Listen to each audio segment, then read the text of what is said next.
Hey, Case, I am Tom Miller, and I am on a mission to alleviate suffering, starting with my own, and hopefully my journey helps some people along the way.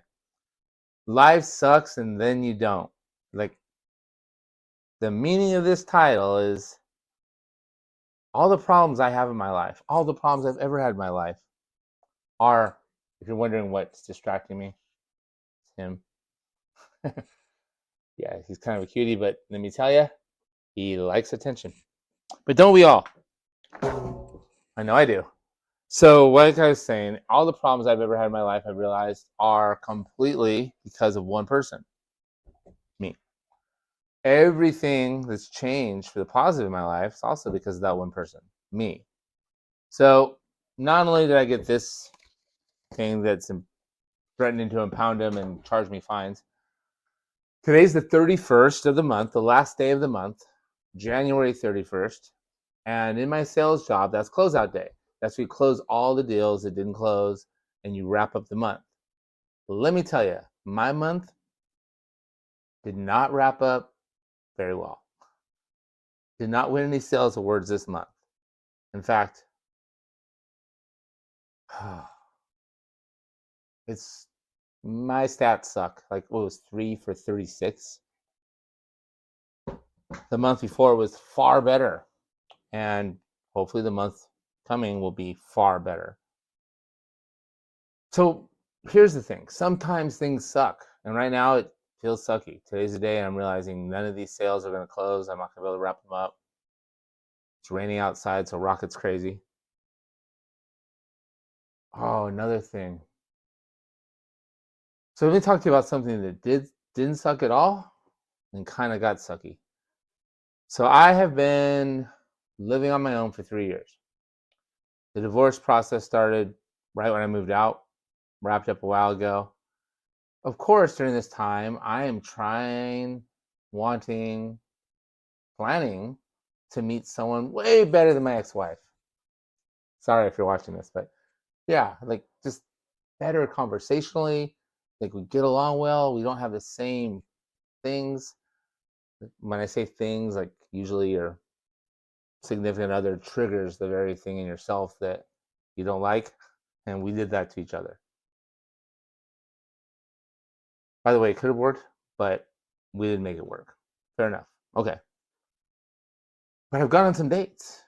I did the dating apps, and I went on like 5 or 6, just meet him on the app, meet him for coffee, meet him for dinner, whatever um, dates. None of them warranted a second date. But I've had 2 amazing dates since then. Amazing dates. One was very unexpected, happened in Santa Cruz. It was pretty magical. We went to the boardwalk. It was like the 50-year anniversary or something. I think it was 100-year anniversary. But we danced, we hugged. It was a great dance. But she lives in another country, it feels like, Puerto Rico. It's a state of the United States, but it's far away. And we've seen each other since. But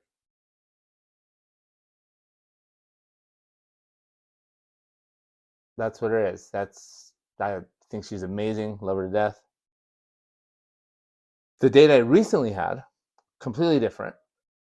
We went to the beach, took Rocket to the beach here locally. She lives very close. I met her at a party, re-met her at a party. We've known each other we just keep running into each other. We had a great conversation. We go to the beach. Amazing. We hold hands. We talk, a deep conversation too. Talking about spirituality, metaphysics, behavior change, talking about self-improvement, talking about turning struggles into strengths, just not pretending like everything's great all the time, but instead using those flops and falls to propel us to something better. Basically, we got along great.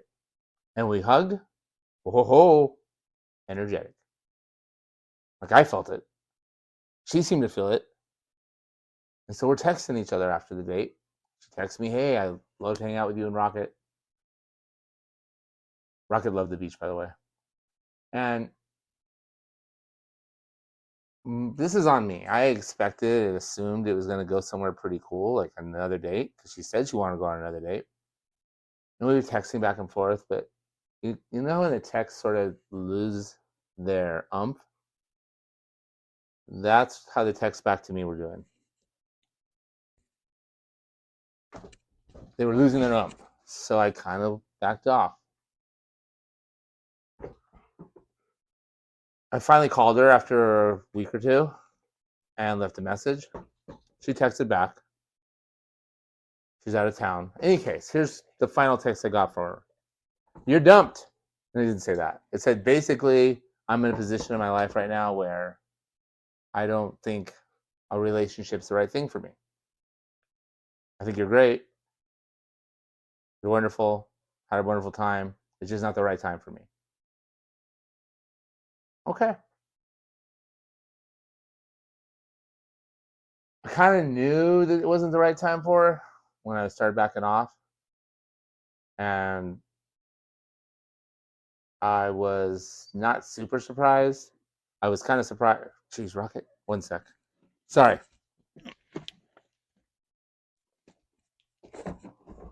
I was kind of surprised when the text started dying down, but by the time she gave me the dump you message, I was I'd come to the realization it was ending. So here's where it gets interesting. From an energetic mindset point of view, I can either frame that as she didn't think I was good enough. Just so you know, what keeps distracting me is this guy. Yeah. If you have a dog, you know what I mean? And going forward, I will not do a video when Rocket is in this mode. Rainy day, though. Poor guy's going crazy. All right. Hopefully, you can still see me. Everything's back in action. Do I take that as I'm not good enough? She realized she didn't want me because I'm not good enough, because I suck, because something about my life situation sucks. And she just decided, no, she can do better. She doesn't want to waste her time. Quite honestly, that's my first default reaction. Or I can look at it from a truth standpoint. And I'm not talking my truth. I'm talking like the truth. And the truth is, I have no idea what's going on in her mind. I have no idea what kind of classroom she's going through on this earth school right now. And who knows how she feels about me, really. All I know for certain is she sent me a text that said, not the right time. So it's up to me how I frame it. So here is a superpower that helps me all the time. Frame of reference. Everything we experience in our life, we see it through our own frame of reference, which is formed by our beliefs, our past experiences, our beliefs about the world, our beliefs about ourselves, our current energetic state, our mood. It creates our frame of reference anytime. Rocket. That's it. And that frame of reference determines what we perceive and take in, and again, the feelings that ensue, and then the stories we tell ourselves about it. When we change our frame of reference, we change what we experience in life. This is what I've learned throughout the years. So I apply it to this date. I apply it to the fact that I sucked booty in sales this month. I apply it to the fact that I have a hyperactive dog in a very small place, and on rainy days it's tough. So be it. I bet you this is not that big of a deal, but it does mean someone complained about him, which kind of hurts my feelings.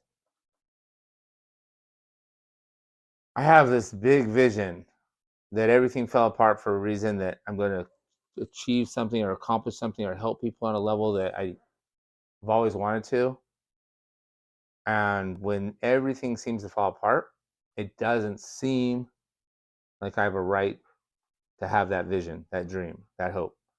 But that's my own stories. Nobody else has my personal truth, my frame of reference, but me. I'm the only one. No one has yours. We all have our own personal truth that we've created throughout the years. And that's how we frame everything. That's how we see everything. Here's what helps me.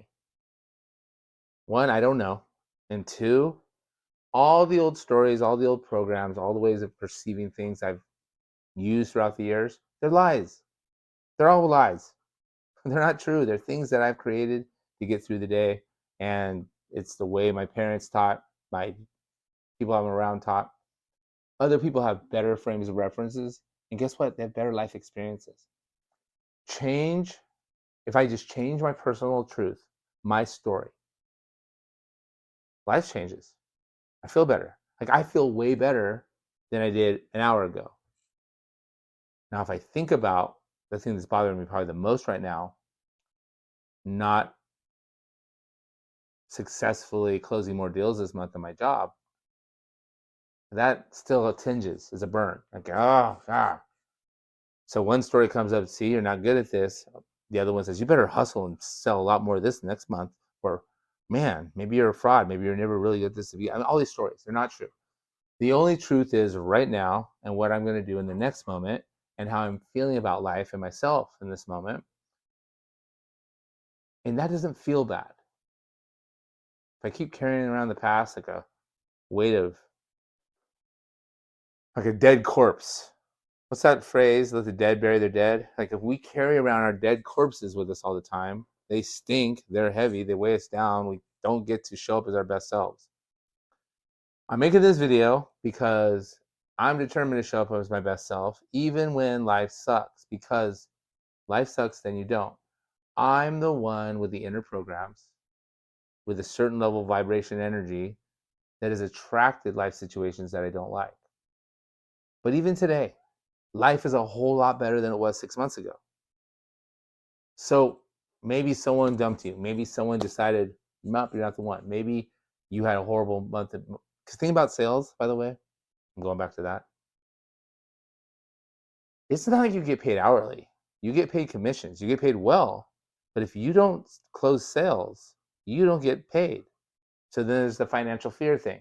Like the big plan is to do well at this job for 2 more months, accumulate some more money, enough to survive, and then launch full time into my true freedom business. Yes, I want to go back to being my own business runner and help people in the way that I really love to. So this throws a little wrench in the system. Plus, my sales job boss, the owner of the company, has hired a pretty good salesman to take my place. And so who knows how many opportunities I'll get to make more money. I don't get to control it. But if I frame it and look at that through the frame of reference of fear, worry, and doubt, it never works. Fear, worry, and doubt never ever work. There's 2 states that we can be in at any time. One is an empowering state, also known as an expanding state, expansive. The other is a disempowering state, constricting, limiting, unlimited, empowering, disempowering. I like to call it the warrior state and the victim state. And trust me, I probably will go off into victim mode. Oh, poor me, poor me, poor me, another. Feel sorry for me, feel bad. That's not my intention. My intention is to make clear that that victim mode never ever works. Yes, it sucks. Now what? This moment right here doesn't suck, except I feel kind of bad with Rocket. Look at him. I'm gonna throw it one more time. And I promise you I won't do this again on one of these videos. But I have made a commitment to myself to make one video and post it every week. No matter what, no matter how busy, no matter how good, how expansive I'm feeling or how constricted I'm feeling. And I will not be doing a lot of editing. 1, I don't know how. 2, limited time. And 3, hopefully you're just liking what I'm saying more than the editing. But down the line, hopefully I can do that. So last words. It's not life that sucks. It's our perception. And our perception only exists in one place. Our own heads, our own hearts, our own energetic systems. Frame of reference. If we change our own personal story, we can change our life experience. And it's true. Quantum mechanics proves it. We are literally creating our life experience as we go. What we're experiencing today is what we created earlier with our thoughts, our intentions. What you think about most of the time becomes habitual, becomes a belief, becomes a habit. And next thing you know, you're creating more of the same. So stop it. I tell myself, I hear those negative thoughts going, stop it. And then I go, I see you. It's literally gone. I know it seems crazy, but some neuroscience chanting stuff in there. All right, Rocket is looking at me like I am neglecting him. And that causes me a little good doggy daddy guilt. This moment won't last forever.